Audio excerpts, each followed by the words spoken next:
dal leen ak jàmm Sud Quotidien dafa dellusiwaat ak ñun ci matuwaay yi nga xam ne jël nañ ko nag barki démb ngir rek xeex ak njëggu cher gi fii ci biir Sénégal di mesures yoo xam ne kat daanaka ñu bëri am nañ ci ay gis-gis muy Moustapha Tall di yëngu ci wàllu njaayum ceeb ak tamit ki di Thierno Thioune information jëm ci wàllu koom am nañ ci seen xalaat waaye tamit acteurs politiques yi ku ci mel ni Abdoul Mbaye Mary Teuw Niane ak tamit Mamadou Lamine Diallo. Thierno Thioune moom nekk jàngalekat ci UCAD moom mu ngi rafetlu bu baax waxtaan wi nga xam ne kat am na ngir rek ñu wàññi dundu gu seer gi fii ci biir Sénégal kii di Moustapha Tall moom li nga ci wàllu njëndum ceeb bi nee na kat li ñu mel war nañ cee bàyyi xel Mary Teuw Niane tamit am na ci xalaatam Mamadou Lamine Diallo mi jiite tekki moom nee na kat Macky Sall dafa am ay jafe-jafe ngir rek wàññi njëggu seer gi fii ci biir Sénégal ci yéeni kaay bi di l'info directeur exécutif bu UNACOIS Yeesal moom rafetlu ndaje mi nga xam ne kat amoon na diggante nguuru Sénégal tamit acteurs yi su ko defee ñu wax lu jëm ci wàllu njëg gi fii ci biir Sénégal Alla Dieng nee na kat moom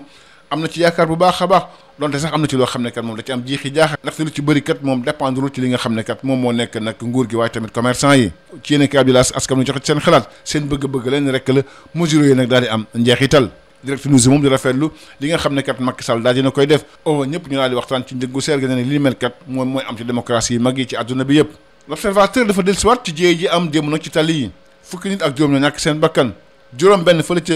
Bandia ci yoonu Mbuur wi juróom-ñeenti nit fële ca Koussanar suñu naataango li ci yokk ne ca Mbuur nag ñaari oto mbëkkante juróom benn bakkan daal di ci rot ca Koussanar tamit benn bus ak benn 7 place ñoom mbëkkante juróom-ñeenti nit daal di ñàkk seen bakkan ci wàllu woowu ba tey yéeni kaay bi la Tribune di bind ne fukki nit ak juróom benn ñoo ñàkk seen bakkan accident yi nga xam ne kat amoon na démb li ni mel tam na témoin daal dina ko fasal ci xëtam mu njëkk nekkat démb nag bakkan bi dafa rot ci wàllu tali yi ci wàllu politique ba mu tàqali ko waa APR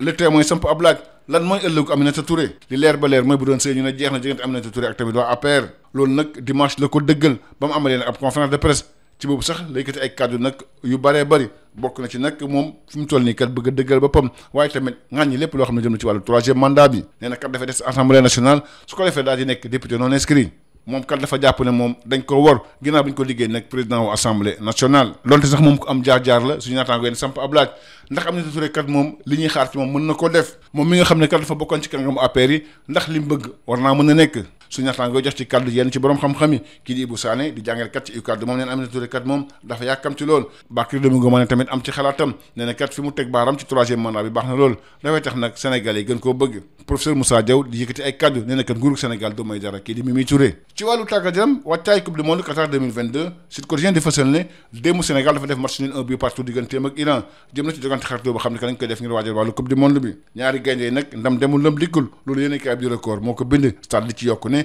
am na loo xam ne kat war nañ ko xalaat la tax ñu dem ci wàllu coupe du monde bi Sénégal nag moom dafa nag am ay jafe-jafe démb digganteem ak Iran loolu observateur moo ko bind ci ñaari match yi nag am na bilan boo xam ne nañ ko cay jàpp am na lu positif waaye am na loo xam ne kat war nañ ko mën a seetaat ci yéen kaay bi di record Aliou Cissé jox ko ci ay xalaatam nee na kat war nañ xoolaat lépp lu jëm ci wàllu finition bi mu yëkkati ay kàddu ci yéen kaay bi di l'info nee na kat moom doon woon nelaw léegi nag ci la nelaw mi gën a jeex ginnaaw bi nga xam ne nag dëgg mën nañu wàllu coupe du monde bi lu jëm na ci wàllu si joueurs yi war a tànn nee na kat moom ñoom ñëpp mérité nañ dem fële ca Qatar li leer ba leer mooy de toog staff technique bi su ko defee ñu tànn nag joueurs yi nga xam ne kat ci lañ ëpp yaakaar ngir ñu teewal Sénégal ci wàllu coupe du monde war a am ca Qatar ci atum 2022 bi ñu nekk mbokk yi jaa ngeen jëf beneen incha allahu rabbi.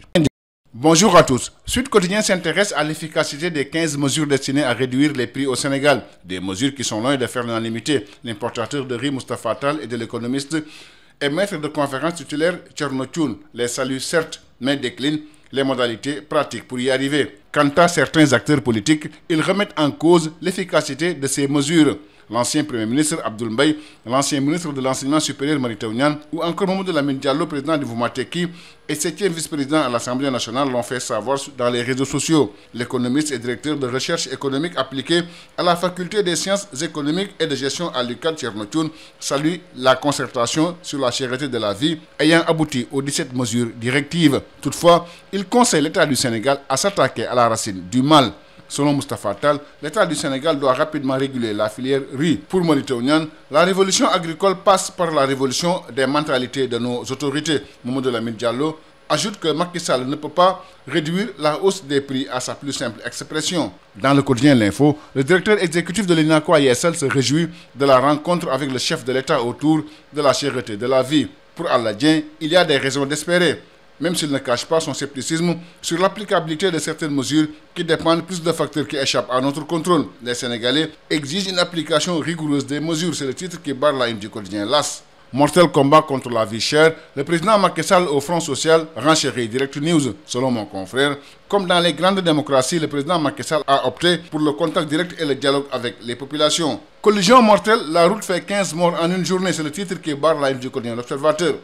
Selon mon confrère, une collision entre deux voitures a fait 6 morts, c'est le bilan de l'accident survenu hier sur la route nationale à hauteur de Bandia. À Tambacounda, 9 personnes sont tuées dans un accident entre un bus et un 7 places. Sanar titre la turbine Tambacounda et 7 morts à Bandia, ajoute nos confrères. En politique, après son divorce avec la majorité présidentielle, quel avenir pour Aminata Touré? C'est le titre qui barre la ligne du quotidien Le Témoin. Le divorce est définitivement acté entre Aminata Touré et Benno Bokk Yakaar. Elle a officialisé la séparation dimanche au cours d'une conférence de presse. Lors de cette rencontre avec les journalistes, elle a précisé qu'elle compte rester à l'Assemblée nationale en tant que députée non inscrit pour défendre les intérêts du peuple.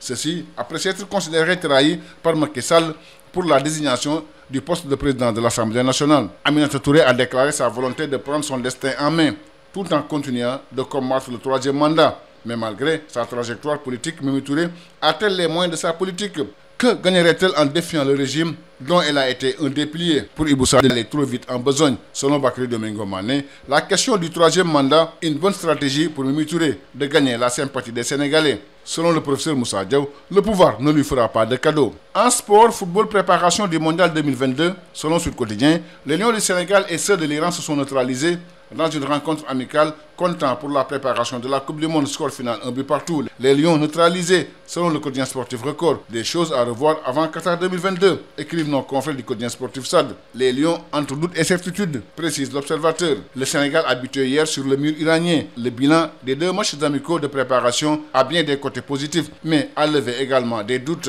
Dans le quotidien sportif Record, Aliou Cissé déclare que la seule tâche noire, c'est la finition. Dans le quotidien Les Échos, Aliou Cissé déclare, je cite, « Je ne dormais pas, mais là, je ne vais plus dormir ». Pour la liste des jours retenus pour le mondial, Aliou Cissé précise que tout le monde mérite d'aller au Qatar. Il précise qu'il va s'asseoir avec le staff pour décider du groupe qui sera à la Coupe du Monde. Merci, c'était tout. À vos journées et bonne lecture à tous. À vos journées.